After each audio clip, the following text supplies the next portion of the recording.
Пожалуй, начну, наверное. Здравствуйте, наши дорогие подписчики театра кукол Алакай.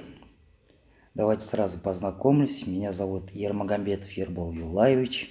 Я работаю в театре кукол Алакай в качестве актера. Мы, артисты, с нетерпением ждем с вами встречи. Надеюсь, мы скоро с вами встретимся. И мы работаем в режиме онлайн. Я хочу вам сегодня прочитать очередные сказки, а именно русские народные сказки. Итак, первая моя сказочка называется «Лисичка, сестричка и волк». Итак, начинаем. Жили себе дед да баба. Дед говорит бабе: «Ты, баба, пеки пироги, а я запрягу сани, да поеду за рыбой». Наловил рыбы и везет домой целый воз. Вот едет он, едет и видит: лисичка свернулась калачиком и лежит на дороге. Дед слез с воза, подошел к лисичке, а она лежит себе, как мертвая. «Вот будет подарок жене», — сказал дед. Взял лисичку и положил на воз, а сам пошел впереди. А лисичка улучила время и стала выбрасывать полегоньку из воза все по рыбке, да по рыбке, все по рыбке, да по рыбке. Выкинула всю рыбу и сама ушла. «Ну, старуха, — говорит дед, — какой воротник привез я тебе на шубу?» «Где?» «Там, на возу. И рыба, и воротник».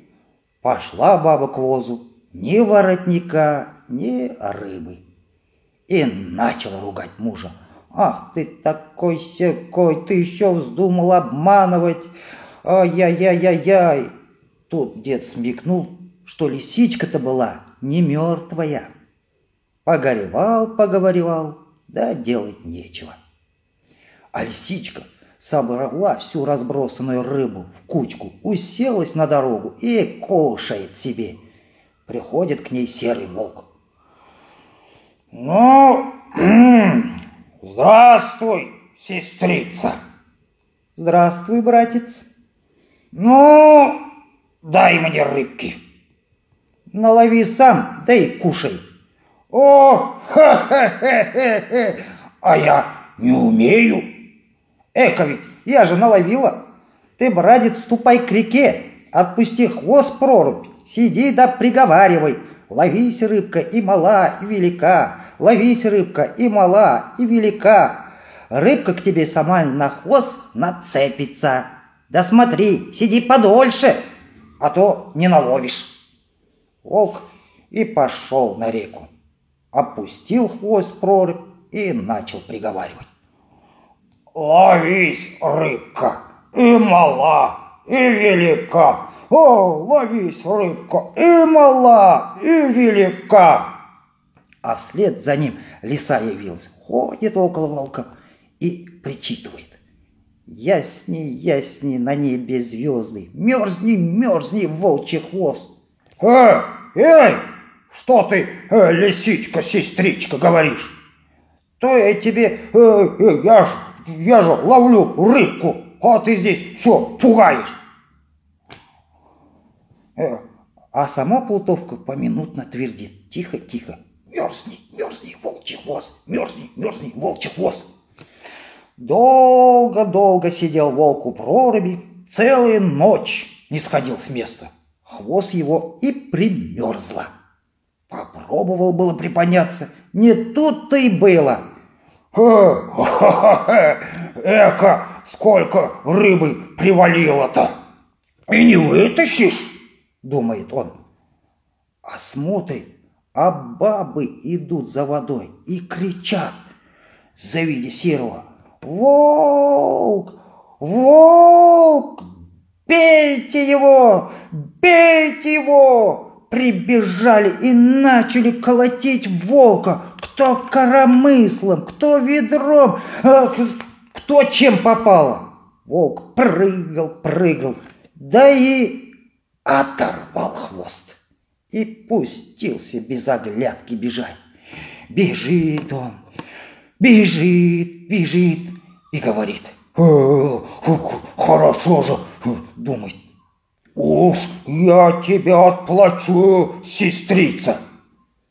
Тем временем, пока волк отдувался своими боками, лисичка-сестричка захотела попробовать, не удастся ли еще что-нибудь стянуть.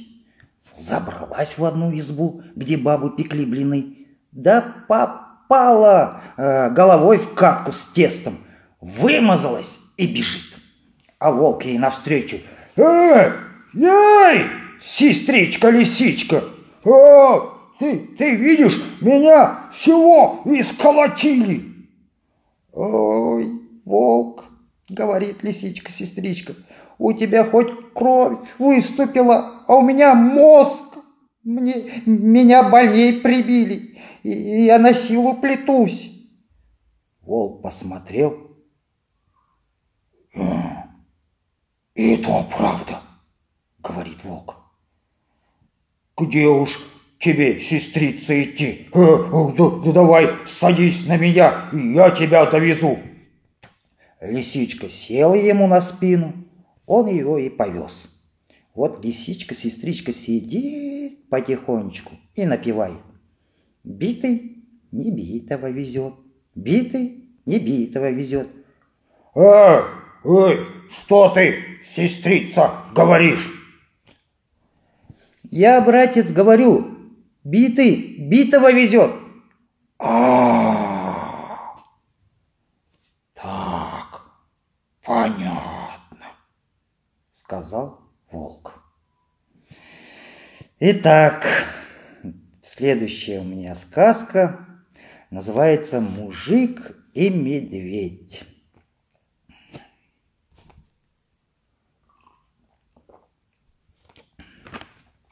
Мужик поехал в лес репу сеять. Пашет там, пашет и работает. Пришел к нему медведь. Мужик, я тебя сломаю».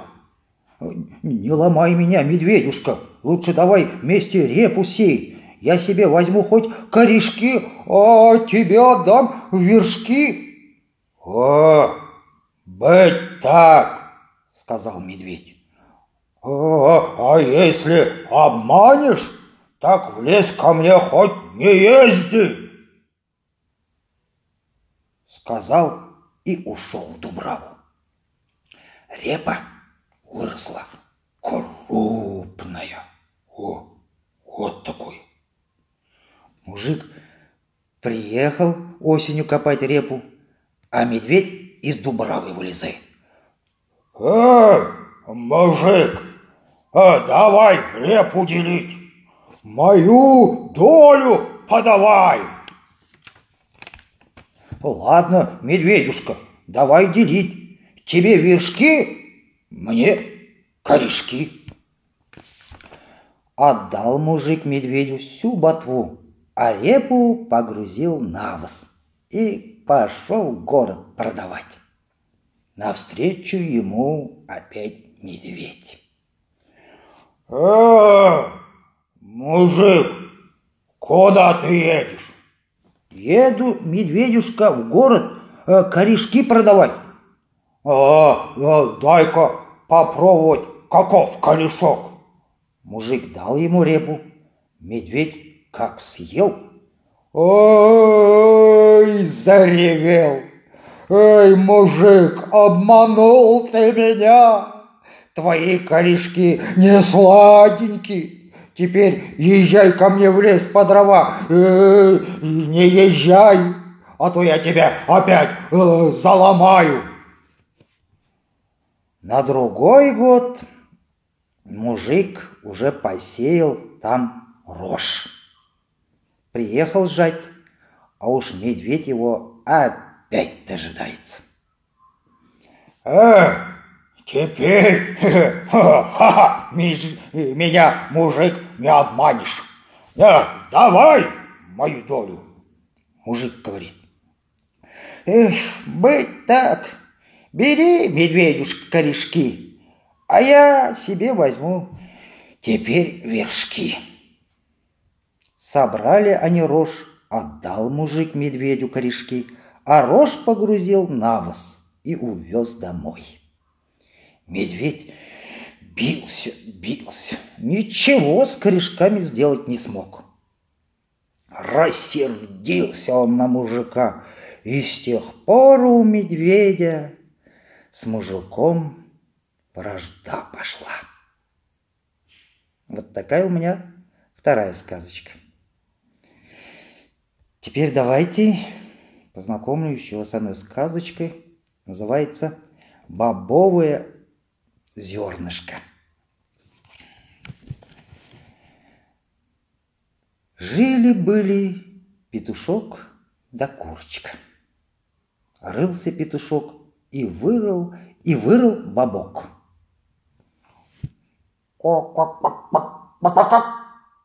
Курочка, иди, ешь бобовое зернышко. Ко-ко-ко, петушок, ешь сам. Съел петушок зернышко и подавился. Позвал курочку. Ко-ко-ко, сходи, курочка, к речке, попроси водицы напиться. Прибежала курочка к речке. Речка, речка, дай мне водицы. Петушок подавился бобовым зернышком. Речка говорит: сходи к липке, попроси листок, тогда дам водицы. Побежала курочка к липке. Липка, липка, дай мне листок, отнесу листок к речке. Речка даст водицы, петушок напьется. Петушок подавился бобовым зернышком. Липка говорит: сходи к девушке, попроси нитку. Побежала курочка. Девушка, девушка, дай мне нитку, отнесу нитку липке. Липка даст листок, отнесу листок к речке. Речка даст водицы, петушку напиться. Петушок подавился бобовым зернышком. Девушка отвечает: сходи к гребенщикам, попроси гребень, тогда дам нитку. Курочка прибежала к гребенщикам. Гребенщики, гребенщики, дайте мне гребень, отнесу гребень девушке. Девушка даст нитку, отнесу нитку липке. Липка даст листок, отнесу листок речке. Речка даст водицы, петушку напиться. Петушок подавился бобовым зернышком. Ко-ко-ко-ко. Гребенщики говорят: сходи к калачникам, пусть дадут нам калачей. Побежала курочка к калачникам. Калачники, калачники, дайте калачей. Калачи отнесу гребенщикам. Гребенщики дадут гребень, отнесу гребень девушке. Девушка даст нитку, нитку отнесу липке. Липка даст листок, листок отнесу речке. Речка даст водицы, петушку напиться. Петушок подавился бобовым зернышком. Ко-ко-ко. Калачники говорят: сходи дровосекам, пусть нам дров дадут. Пошла курочка к дровосекам. Дровосеки, дровосеки, дайте дров, отнесу дрова калачникам. Калачники дадут калачей, калачи отнесу гребенщикам. Гребенщики дадут гребень, гребень отнесу девушке. Девушка даст нитку, нитку отдам липке. Липка даст листок, листок отнесу речке. Речка даст водицу, петушку напиться. Петушок подавился бобовым зернышком. Ко-ко-ко. Дровосеки дали курочке дров. Отнесла курочка дрова калачникам, калачники дали ей калачей, калачи отдала гребенщикам, гребенщики дали ей гребень, отнесла гребень девушке, девушка дала ей нитку, нитку отнесла липке, липка дала листок, отнесла листок речке, речка дала водицы. Петушок напился, и проскочило зернышко. Запел петушок. Ку-ка-ре-ку-ку!